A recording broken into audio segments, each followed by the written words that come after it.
Fair in Cardiff. Adrian Goldberg with you here on 5 Live. We're reviewing the Monday morning papers in the company of Angela Haggerty, writer, journalist, former news editor at the Sunday Herald, and Ella Whelan, author and columnist at Spiked.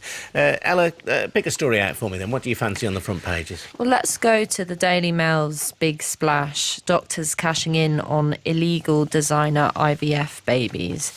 Now, essentially, what the Daily Mail claims to have exposed is consultants helping send couples abroad for gender selection procedure that's outlawed in the UK. So this is where the designer IVF babies title comes from, the idea that couples would choose the sex of their baby and presumably abort the baby, abort the fetus, if it was not the sex that they wanted. Clearly, the Daily Mail thinks this is very wrong. Sex selection, it's sort of an incredibly hot topic in relation to any discussion about abortion rights. Sex selection always comes up. When you say the Daily Mail thinks it's wrong, I mean the law of this country thinks it's wrong as well, doesn't it? Yeah. I happen to disagree. I think that you should. That sex of a fetus should come into your decision about whether or not to carry that fetus term and have a baby.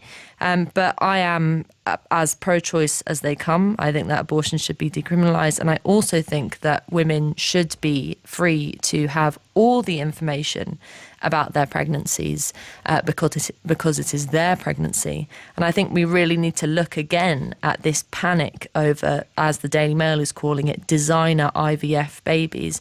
It's very, very, very rare for women to want to make this choice based on sex, and it's abortion is still something that's quite a big step for women. I mean, the Daily Mail has said. I'll just give what the Daily Mail has said. It said that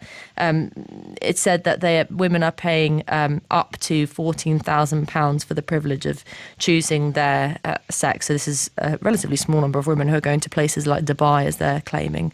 But nevertheless, it doesn't change the fundamental fact that knowing about your pregnancy, all that information should be within the woman's remit. It should be the woman's decision to make those decisions about her pregnancy. Angela? No, absolutely not. Well on the other side of this. I think it's very dangerous, and I think that it's one step on the road down to full-blown eugenics, where you're trying to create perfect human beings, and we can't be created perfectly without causing huge problems for those people who happen to exist right now who are not perfect. I think it's really, really dangerous. I'm maybe call me old-fashioned, but I just think that to me, termination of a pregnancy is not simply a healthcare issue. I mean, that's part of it, and I'm pro-choice in the sense that I believe women should have choices around these decisions. But ultimately, we're still talking about the creation of a life here, and I think that the way the debate sometimes goes, it's almost like we have to sort of dehumanise the very, very human element that's involved in this debate, and I think that that's entirely wrong. I think each and every single human being, individual, is valuable, should be valuable within our society, and I think that this is a form of saying that it's okay to say that those people are less valuable because whatever better is, can be created, or we can choose the kind of humans that we want to create. Now, we've seen this kind of stuff in history. I don't think it's good. I don't think it's a healthy way to think. I think that's a bit salacious. I mean, you've said that you're pro-choice. We've just made an incredibly coherent anti-choice argument. I mean, the fact is that women are not en masse. This is not a massive problem. In fact, it's not even a small problem. It could become a very fashionable there's no suggestion.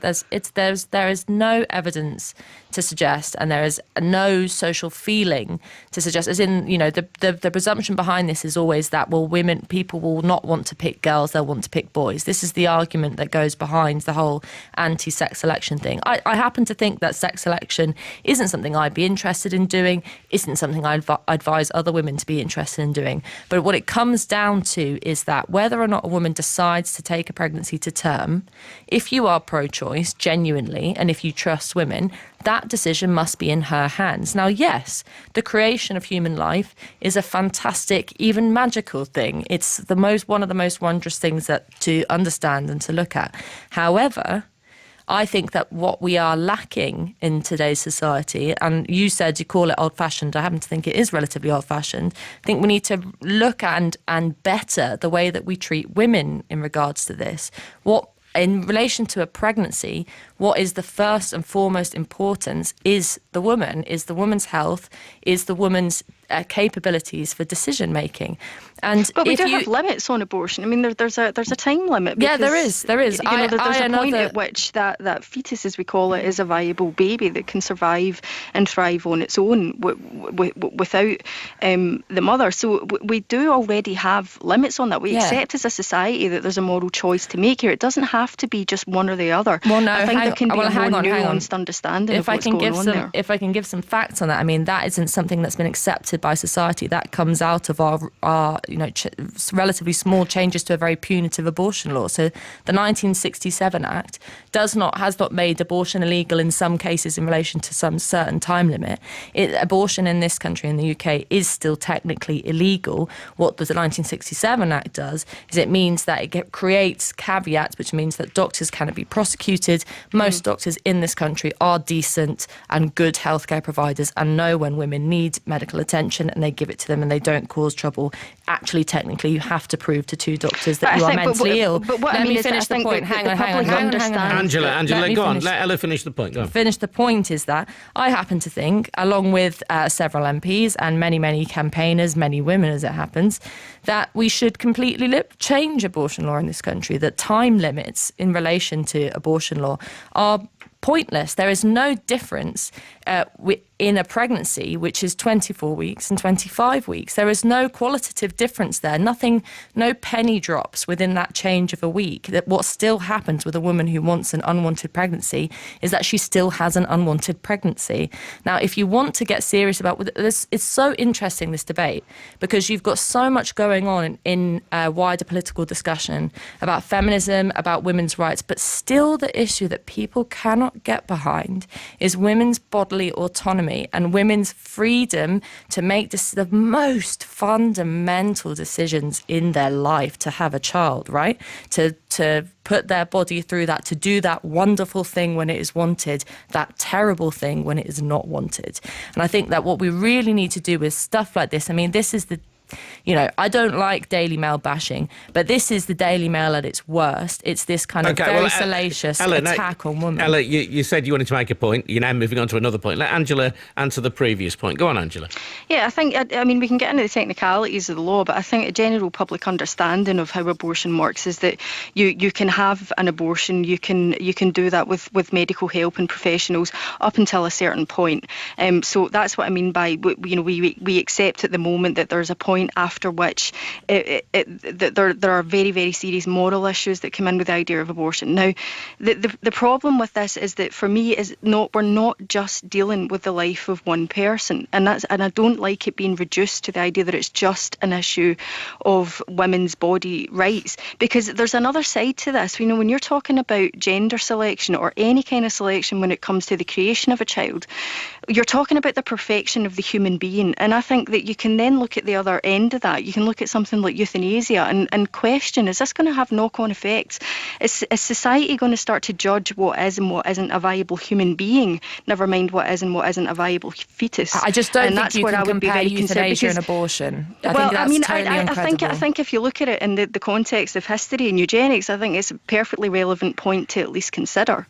Let me ask very you insulting for any woman who's ever had an abortion for you to make that statement, but all right. Well, I know many women that would agree with that as well. It's a very sensitive debate. There's a lot of views, and I don't think we have to constantly sort of think of it in a sense of we're all insulting each other. We have to be able to talk about these things. It is insulting to describe abortion as euthanasia, right? Abortion is? Hang on. One at a time, I didn't describe abortion as euthanasia. You've made that comparison, and it's a fairly sick one. But I think the point about abortion is that it is a medical procedure which fundamentally enables women to make decisions about their bodies, right? And it ends a life. It does end the potential for a life, right? It ends because the whole fact is how you weigh up, and I think I suppose what you're saying, which is fairly completely fine opinion for you to have, and many pro-life activists have it, is that the weight and the value of the fetus and that potential life is equal to that of the woman. I happen to think, and many pro-choice activists, all pro-choice activists happen to think that the woman's life is more valued because she is already an individual in society and it is her body by which the fetus will have to grow in. I think we, really have to be very careful when we talk about abortion, what it actually is going on. And the reason why I brought it back to the Daily Mail is because these kind of salacious headlines make out like women are willy-nilly getting abortions for any kind of reason, because they don't fancy having another daughter, because it's a Tuesday and they don't fancy being pregnant. I mean, I don't think there should be any stigma around abortion. I think that it's a perfectly legitimate choice for a woman to make and is a perfectly safe choice to make. Okay, However, I want to make sure. I want to make Ella. Just to finish. No, I know Ella, I'm going on about this. You I'm are very, going very on. passionate about it. Ella, sorry. I want Angela to be able to have a fair say. You have quite dominated the conversation. I think you've made some very interesting points.